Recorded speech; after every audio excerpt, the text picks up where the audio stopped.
আসসালামু আলাইকুম।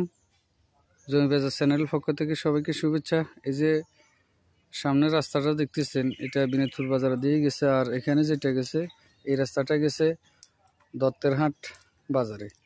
তো সামান্য দত্তের হাট থেকে অল্প সামান্য এদিকেই, অর্থাৎ এই সামান্য এদিকে যে জমিটা মাত্র 11% জমি বিক্রি করা হবে। ওই যে একটা ফাঁকা বাথরুম দেখা যায়, এটা বাথরুম রেডি আছে। তো এই যে রাস্তার পাশে 11% জমি আমি আপনাদেরকে দেখাচ্ছি। এই যে এখানে একসময় গাছ ছিল, এই পরিপূর্ণ জায়গাটা হইলো এটাই যে 6-7টা নারকেল গাছ আছে। ওই যে ওই ফাট যেটা নারকেল গাছের লাশ মাথা পর্যন্ত। না না, এখানে জমির পরিমাণ হলো 11%। এটা প্যাকেজ মূল্য হইলো 11%। মূল্য হইলো মাত্র 30 লক্ষ টাকা। ঠিকানা হলো নোয়াখালী জেলা সদর উপজেলা, বিনোদপুর ইউনিয়ন, বিনোদপুর গ্রাম। ধন্যবাদ।